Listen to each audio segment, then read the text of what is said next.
Rahmatullahi wabarakatuh. Al-Fatihah. Bismillahirrahmanirrahim. Alhamdulillahi rabbil alamin. Ar-Rahmanirrahim. Maliki yawmiddin. Iyyaka na'budu wa iyyaka nasta'in. Ihdinas siratal mustaqim. Siratal ladzina an'amta 'alaihim ghairil maghdubi 'alaihim waladdallin.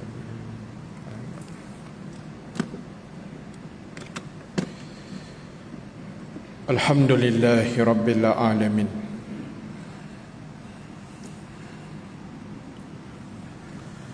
Allazi arsala rasulahu bil huda wa dinil haqq liyuzhirahu 'ala ad-dini kullihi walau karihal kafirun. Asyhadu wa nashhadu an la ilaha illallah wahdahu la syarika lah wa asyhadu anna Muhammadan abduhu wa rasuluh. Rabbana iftah bainana wa baina qaumina bil haqq wa anta khairul fatihin fasayakfikahumullah wa huwas samiul alim. Amma ba'd. Ashabul kiram, tuan-tuan imam, tuan-tuan Bilal, pengurusi dan seluruh ahli jawatan kuasa masjid Kota Damansara, muslimin dan muslimat, hadirin hadirat yang dirahmati Allah Subhanahu wa ta'ala sekalian. Alhamdulillahi ta'ala, kita memanjatkan kesyukuran kehadrat Allah Subhanahu wa ta'ala. Dengan keizinan daripadanya kita dapat sama-sama bertemu dan berhimpun sekali lagi pada malam ini. Mudah-mudahan pertemuan kita mendapat kebaikan, rahmat dan juga keampunan daripada Allah Subhanahu wa ta'ala, insya-Allah. Muslimin dan muslimat sekalian, insya-Allah pada malam ini seperti biasa kita akan sambung perbahasan dan perbincangan kita menggunakan kitab 20 golongan yang menyesal pada hari kiamat. Dan kita masih lagi membahaskan golongan yang ke-10 yang sekiranya melakukan perbuatan ini dan dia tidak sempat untuk bertaubat kepada Allah Subhanahu wa ta'ala, nescaya dia akan termasuk dalam golongan yang bakal menyesal pada hari akhirat ataupun hari kiamat, yang kita dah bincangkan juga sebahagiannya pada bulan yang lepas, iaitulah golongan yang ke-10 yang mengurangkan timbangan atau sukatan dalam perniagaan. Baik, muslimin muslimat, saya nak sambung bacaan pada muka surat 66 pada perenggan yang di atas sekali. Bismillahirrahmanirrahim. Disebut dan dinyatakan di dalam kitab ini bahawasanya penipuan itu adalah satu pengkhianatan dan merupakan kerugian kelak pada hari kiamat yang bakal menimbulkan kegelisahan dan penyesalan. Jadi ingat tuan-tuan, ibu-ibu, sahabat-sahabat yang dirahmati Allah, perbuatan menipu itu suatu bentuk pengkhianatan, satu bentuk kezaliman satu bentuk kejahatan. Tidak kira lah menipu dalam meniaga ke, menipu dalam kehidupan ke, apa bentuk sekalipun, maka penulis kitab ni bagi tahu menipu tu satu benda khianat. Maknanya benda yang tak elok, benda yang tidak digalakkan dalam Islam. Khususnya dalam perbincangan kita ini adalah menipu dalam sukatan atau timbangan, atau secara umum menipu dalam perniagaan. Tak kira lah meniaga buah ke, baju ke, meniaga songkok ke, meniaga apa sekalipun, makanan dan sebagainya, elakkan menipu dalam apa bentuk sekalipun. Itu kita kena berhati-hati. Sebab dia kata perbuatan itu akan merugikan. Cerita menipu-menipu ni menjadi khianat ini, dia akan merugikan pemiliknya pada hari akhirat. Sebab tuan-tuan, ibu-ibu, sahabat-sahabat sekalian, kita ni sedang mengumpul kebaikan. Kita hidup di dunia ni sedang kumpul pahala. Kita hidup di dunia ni sedang menyiapkan bekalan. Bekalan yang kita nak bawa menghadap Allah pada hari mahsyar nanti. Tiba-tiba dengan sedikit kesilapan ketika hidup, seorang itu menjadi penipu dalam kehidupan dia. Dia telah melakukan khianat, bukan saja atas diri dia, tetapi kepada orang yang ada di sekelilingnya. Maka dibimbangi, kata penulis kitab ini, akan mengalami satu bentuk kerugian di padang mahsyar. Wal-'iyazubillah. Sebab itulah tuan-tuan, ibu-ibu, sahabat sekalian, saya ulang sekali lagi, tidak ada manusia yang berfikiran waras, yang sehat tubuh badan dan sehat pemikiran, suka-suka nak pada hari kiamat besok rugi. Tak ada. Tak ada orang nak masuk neraka pada hari kiamat. Semua nak masuk syurga. Tak ada orang yang nak rugi pada timbangan di padang mahsyar. Semua nak untung belaka. Tetapi kadang-kala mereka tersilap percaturan di dunia. Orang Melayu kata salah langkah. Mereka silap langkah, nak kaya cepat, menipu dalam perniagaan. Memanglah kaya, tapi maksud saya bukanlah semua orang kaya itu menipu dah. Ni saya bagi contoh dah. Dia nak kaya cepat, dia menipu. Memanglah boleh kaya cepat, tapi dia lupa besok di akhirat dia mengalami kerugian. Jadi kita ambillah satu prinsipnya tuan-tuan, biarlah rugi di dunia. Biarlah kita rugi kat dunia tuan-tuan, jangan rugi di akhirat. Rugi dunia ni apa sangat dah, tak ada apa tuan. Rugi sikit-sikit tak ada apa masalah. Yang penting hidup kita ada barakah. Saya jumpa, boleh tahan jugalah, ramai orang berniaga yang sekarang ni macam mereka ni nampak keberkatan. Saya jumpa geng jemaah masjid kita juga, bukan sinilah tempat saya, di Sungai Buloh, Sarjana Utama. Dia meniaga sik lemak. Dia meniaga sik lemak. Sik lemak RM1 je kan? Kan banyak orang jual sik lemak RM1. 3 kali suap ruyuk RM1 tuan.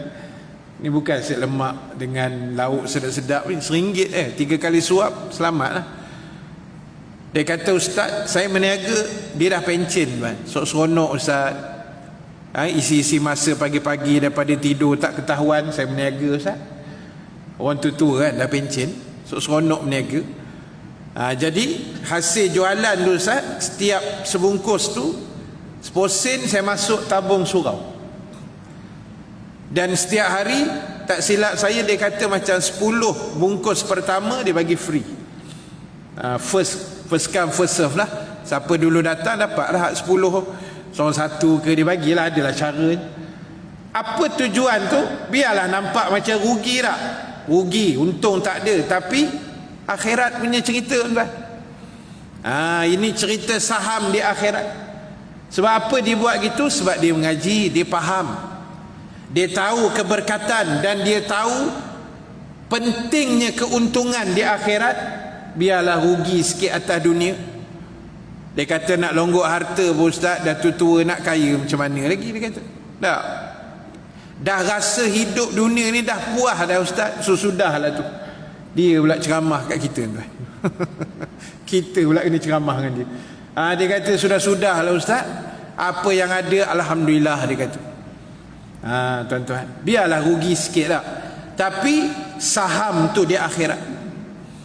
Jadi ingat, siapa juga dalam masjid kita ni yang berniaga langsung ke tidak langsung, yang menonton live semua-semua ni, yang terlibat dengan perniagaan, jangan lupa infak, jangan lupa sedekah, jangan lupa infak lah, ceritanya infak dan sedekah tuan. Ada seorang anak murid, dia bawa teksi, lebih kurang macam Grab lah, ni cerita sebelum ada Grab. Hari-hari dia bawa keluar teksi tuan. Pagi lepas subuh dia dah hantar anak sekolah, dia bawa teksi. Dan setiap hari dia buat macam ni tuan. First customer, dekat ke jauh ke, banyak ke sikit, dia dapat duit teksi yang first customer. Habis dia drop, dia akan singgah masjid yang berhampiran, surau ke masjid yang dia nampak, dia akan berhenti solat duha, dan first duit yang dia dapat tu, dia akan masuk dalam tabung masjid, tabung surau yang dia berhenti tu. Setiap hari tuan-tuan. Tak semua orang boleh buat tuan. Ni cerita sebelum ada Grab ni, zaman-zaman teksi merah putih tu lah, teksi kuning apa dulu-dulu ni. Sehinggalah dia kata ustaz, satu hari tu Allah nak uji ustaz. Allah uji tuan. Dia duduk belah-belah kita ni lah, Kuala Lumpur ni. Pagi tu dapat customer tuan, pergi Pening. First customer, tambang dekat 300 lebih kot, lebih kurang macam tu lah, 200-300 macam tu. Tapi dah niat first customer masuk tabung. Dia kata ustaz, sampai Pening dah drop, pergi cari masjid, bubuh agak lah first punya duit tu. Sebab dah niat dah. Allah pula memanglah sesekali dia hantarnya ujian. Dapat customer first. Kan kalau kita, kenapalah customer ni tak nombor 2 kan, yang Pening. Ambil lah yang dekat dulu ya Allah. Dah diuji sekali, no, Pening terus dia bagi 300 ke berapa dia kata. Bubuh kat ustaz, walaupun geletar tangan dia kata, bubuh agak lah. Sebab dia percaya tuan-tuan, rezeki tu Allah nak hantar lagi besar daripada itu tak? Lagi besar. Jadi ingat, orang yang menipu, yang jadi pengkhianat, dia akan rugi di padang mahsyar. Bila rugi di akhirat ni tuan-tuan, kita tak boleh buat apa dah. Nak bertaubat, nak patah balik, nak, kan? Tak boleh dah. Sebab cerita di sana besok. Nak menyesal, menangis, meratap, bertaubat, semua cerita sekarang atas dunia. Jadi sebab itulah kita kena mengaji macam ni, kuliah-kuliah ni, supaya sedikit sebanyak tu orang kata ada kesedaran. Ada kesedaran, tersentak sikit dengan kuliah setiap malam, sikit-sikit pun tak apa tuan. Yang penting ada kesedaran. Dan dia kata itu akan menimbulkan kegelisahan dan penyesalan nanti di padang mahsyar. Wal'iyazubillah. Seorang penipu itu adalah pendusta. Penipu ni juga dipanggil pendusta. Sifat tersebut tidak terdapat pada diri mukmin, namun ianya terdapat pada diri orang yang digelar sebagai munafik. Wal'iyazubillah. Penipu-penipu ni, pendusta, penipu, pengkhianat semua ni, ini orang beriman tak buat semua kerja ni. Tak. Orang beriman ni dia jujur, dia ikhlas, dia lembut hati, dia baik hati. Itu orang beriman. jenis menipu hangit ni tuan-tuan, ini munafik dipanggil. Wal-iyazubillah. Jangan jadi munafik tuan-tuan, kan? Sebab munafik ni Allah sebut dalam Quran, a'udzubillahi minasyaitonir rajim, innal munafiqina fid darki asfali minan nar. Sesungguhnya kata Allah, orang munafik itu duduk diamnya besok dalam kerak api neraka. Dia jadi kayu api tuan. Abu Jahal, Abu Lahab duduk atas sikit, dia duduk bawah kali, kerak kayu api neraka, orang munafik. Wal-iyazubillah. Jadi penipu atau pendusta itu bukan sifat orang mukmin, tetapi ianya adalah sifat orang-orang yang munafik. Maka kata penulis kitab ini, berhati-hatilah saudaraku sesama Islam, sebab umur dunia ini sangat pendek dan tidak lama. Ingat tuan-tuan, dunia yang kita pijak ini tidak lama. Tidak lama tu kita pun tak tahulah berapa tahun lagi ke, puluh tahun lagi ke, ratus tahun lagi ke. Wallahu ta'ala a'lam. Macam mana ustaz-ustaz berani kata umur dunia ni tak lama, dunia ni dah tua? Nabi yang bagi tahu, kan? Rasulullah yang cerita. Itu yang kami ustaz-ustaz asatizah sampaikan untuk ingatan kita bersama. Buktinya yang pertama, pada malam Isra dan Mi'raj, ketika Nabi digoda oleh perempuan tua yang memanggil Nabi sepanjang perjalanan Isra itu. Dia panggil Nabi, ya Muhammad, ya Muhammad, ya Muhammad. Dipanggil nama Nabi.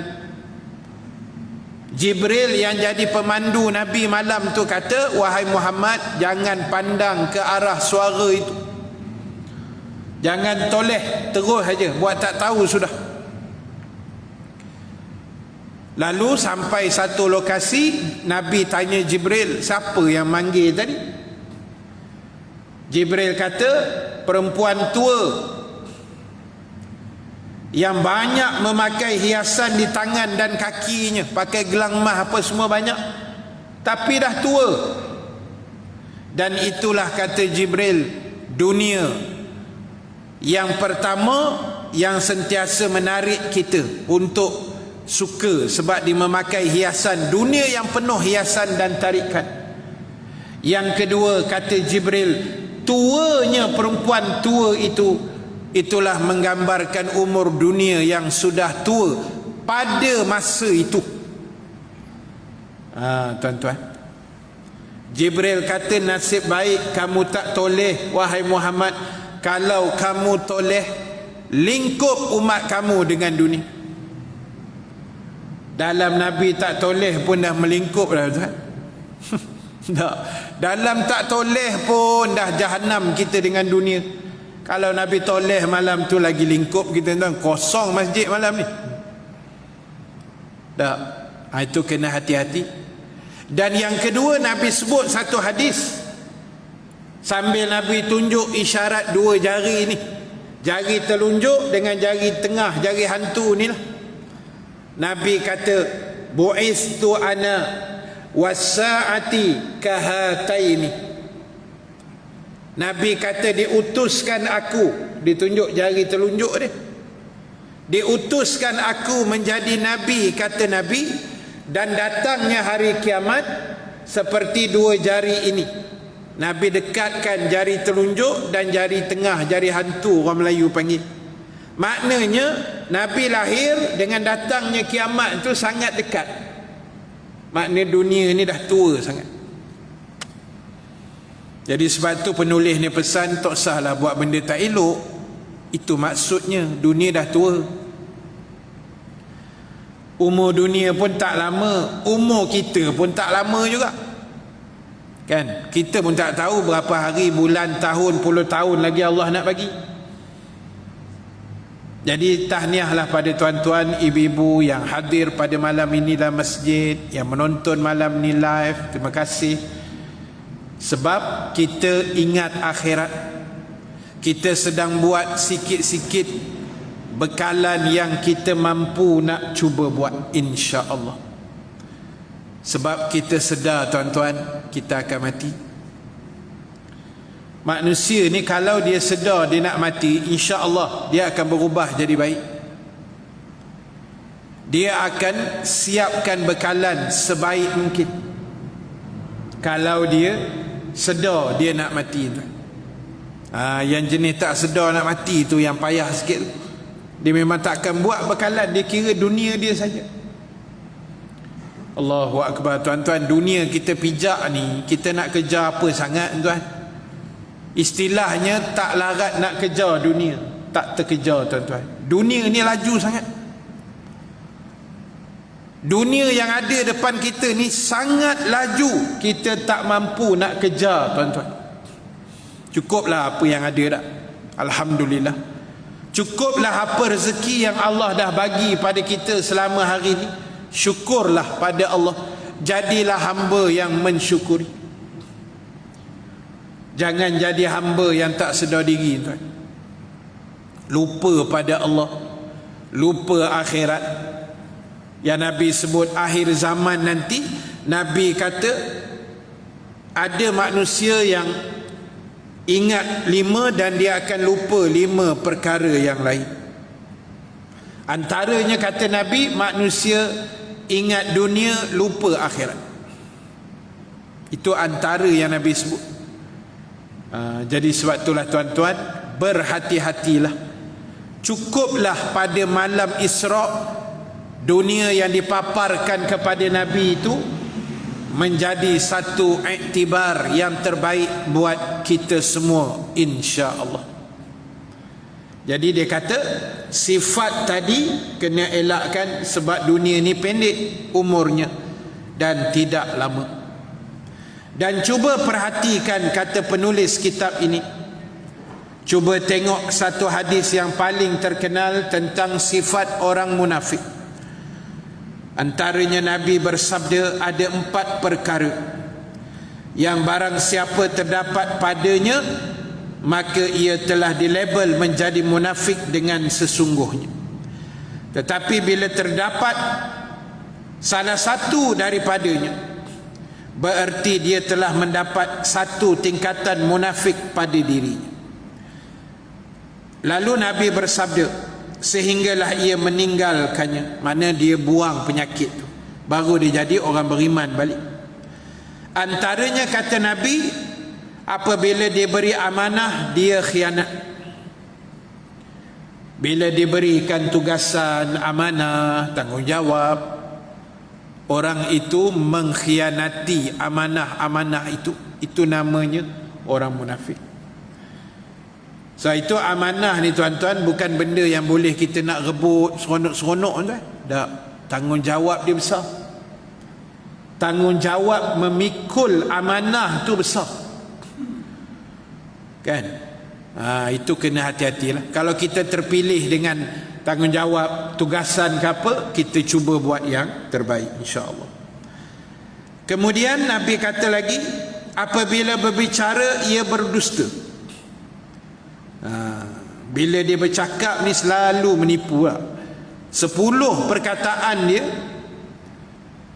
1 yang betul kan? 9 tu auta belaka. Ada enggak kaki menyembang berapi macam ni kan? Ada tuan. Kita pun biasa jumpa. Kadang kawan-kawan kita, kadang adik-beradik, dia punya menyembang tak pernah jatuh tuan.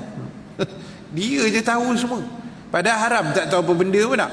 Tapi gaya menyembang tu dia lah handal dalam Malaysia. Tak, sebut je apa benda, semua dia tahu.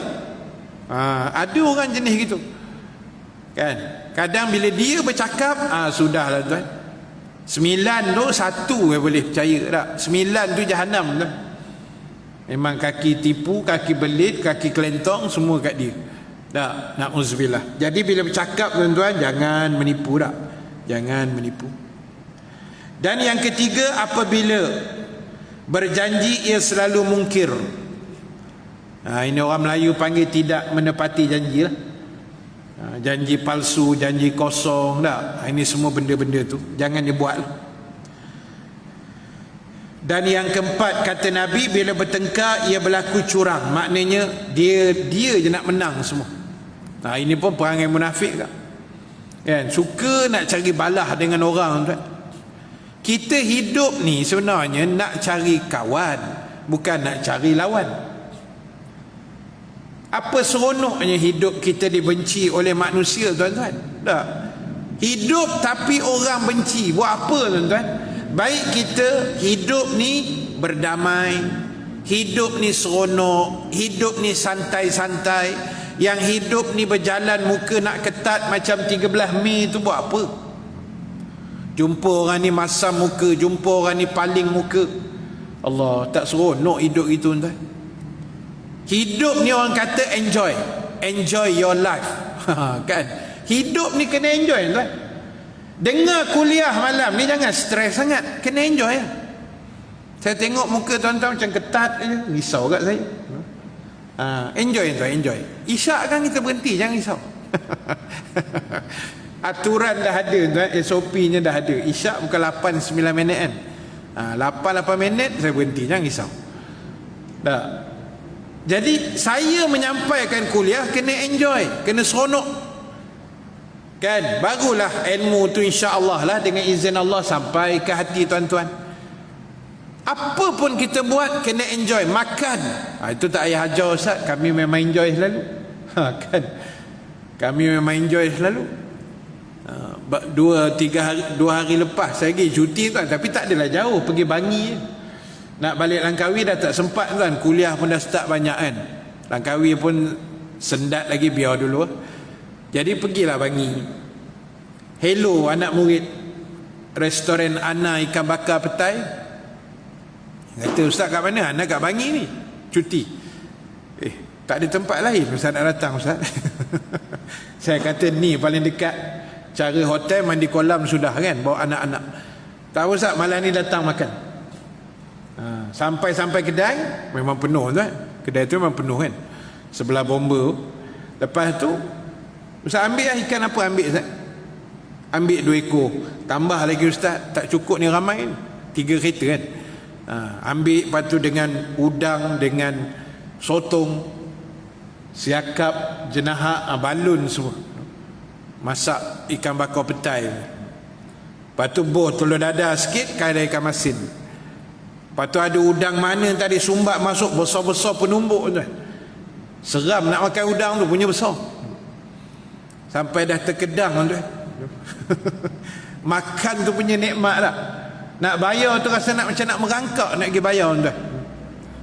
Saya duduk kira-kira calculation lebih kurang, saya rasa mau ni dalam 2-300 lebih saya rasa ni. Kan? Tak apalah, kita bayar lah. Dah niat nak bayar dah. Dah bayar-bayar kaunter, tanya meja berapa.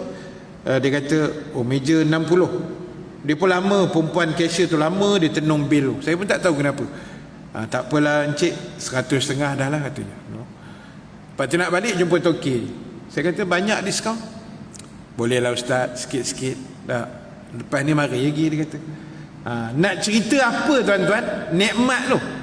Kita makan tu enjoy. 1 biji petai pun tak tinggal tuan, semua masuk perut. Bayar mahal tu. Licin dengan daun-daun pisang munjuk tak telan sekali tuan. Kan? Nak cerita hidup ni kena enjoy gitu lah. Time bersukan kita bersukan, time kuliah kita kuliah, time ibadah kita ibadah. Tak payahlah nak stres, tak tentu arah, kelang kabut tak. Relax kan. Petang tadi bentang belanjawan. Saya pun tak tahu apa cerita belanjawan tadi. Kan? Tengok je lah malam ni apa ceritanya. InsyaAllah yang baik-baik lah tu. Dah. Jadi sebab itu dia kata, jangan kira kita saja. Tak nak bertelagah dengan orang, cari pasal dengan orang. Allah tuan-tuan, hidup kita bukannya lama tuan. Ibadah kita pun minta maaf sebut dah tak. Ibadah saya, ibadah tuan-tuan kita ni lebih-lebih kurang je lah kot. Bukannya banyak mana ibadah kita tuan. Tiba-tiba buat benda tak elok, cari pasal dengan orang. Dengan manusia ni jangan cari pasal tuan. Susah kita nanti. Kan? Kalau nak senang, cari pasal dengan Allah. Maksud saya senang tu macam ni. Dengan Allah ni apa-apa hal kita taubat je, settle. Tak. Dengan Allah ni taubat, istighfar, minta ampun, padam, habis. Dengan manusia tuan, kena dia tak maafkan macam mana? Tu saya kata jangan cari pasal dengan manusia.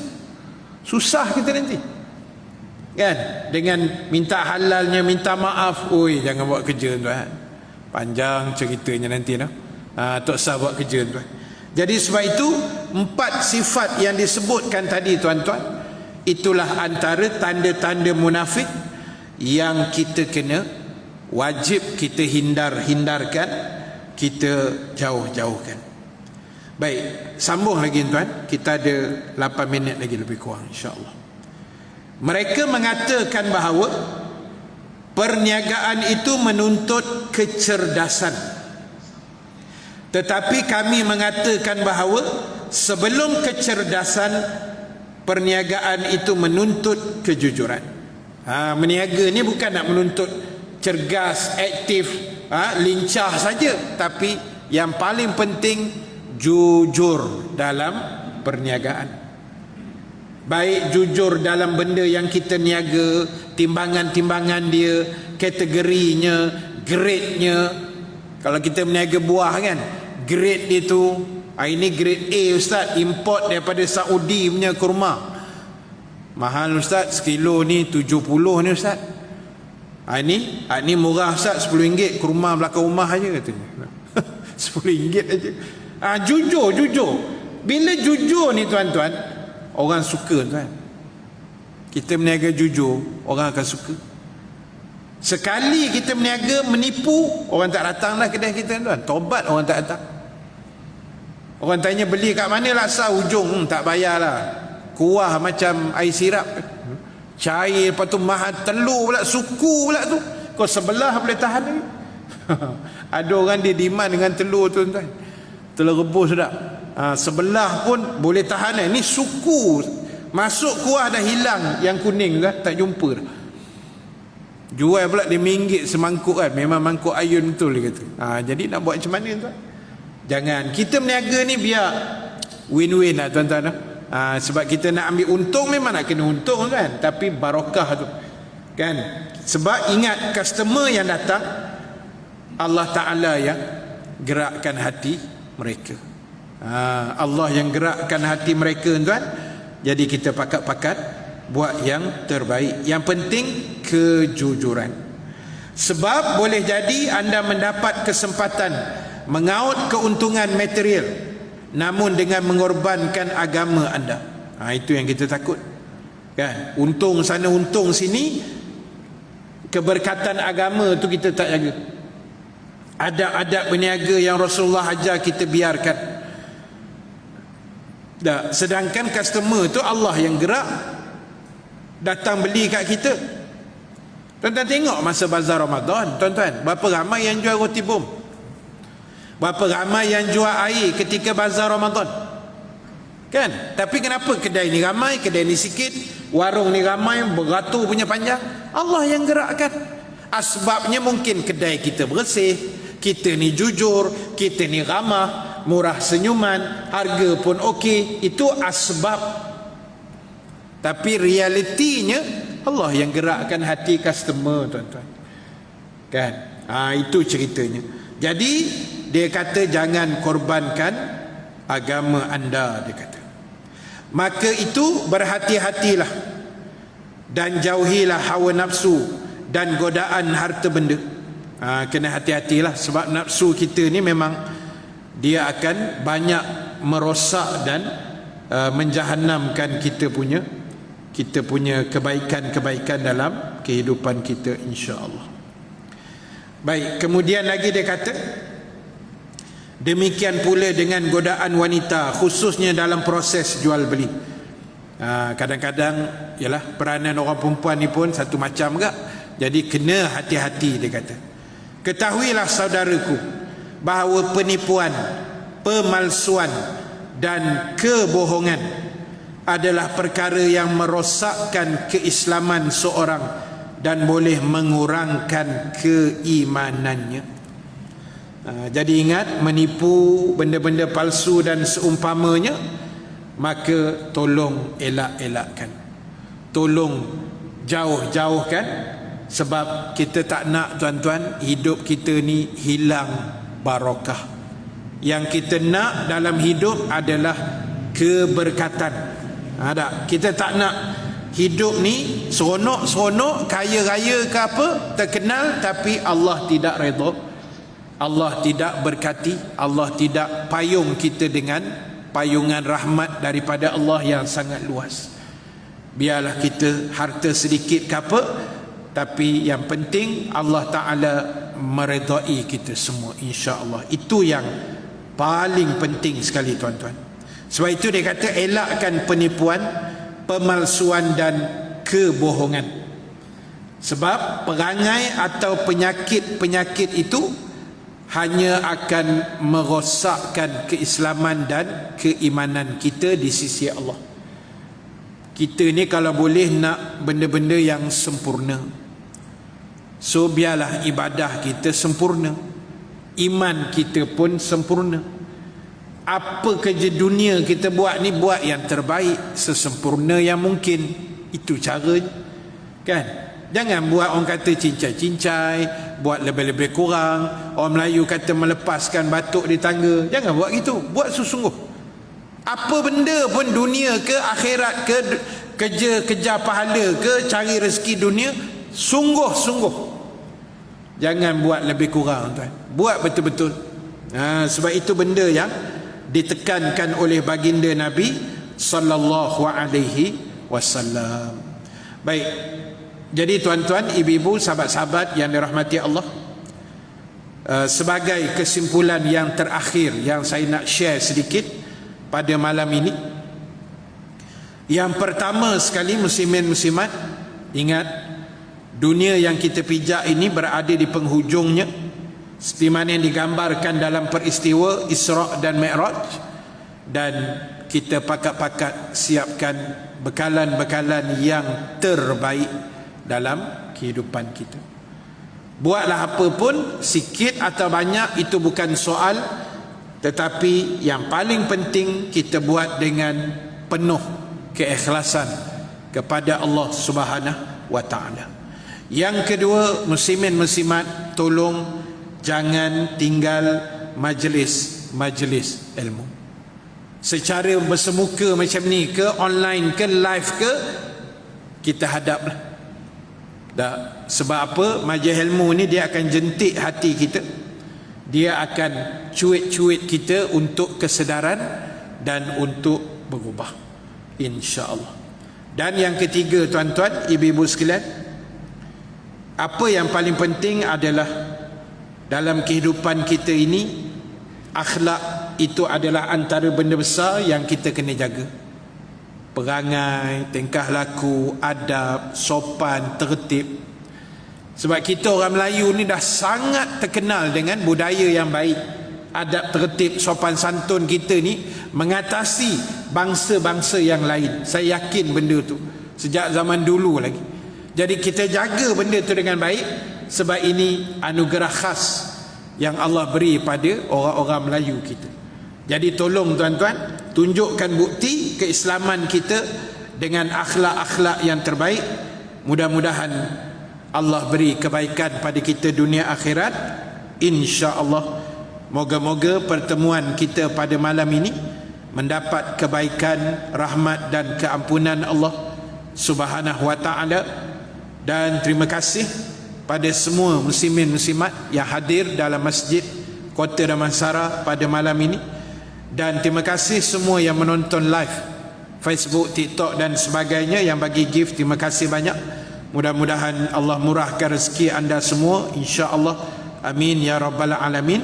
Dan Allah masukkan kita semua ke dalam syurga firdausnya, insya-Allah. Amin ya rabbal alamin. Dan satu saja pengumuman, tuan-tuan, sebelum kita tamat. Saya mohon izin kutipan sikit lah pada malam ni untuk tabung kebajikan kita lah, macam biasa, insya-Allah. Terima kasih. Aqulu qawli hadza wa astaghfirullahal azim li wa lakum. Wassalamu alaikum warahmatullahi taala wabarakatuh. Kita sambung nanti pada bulan depan 29 November insya-Allah.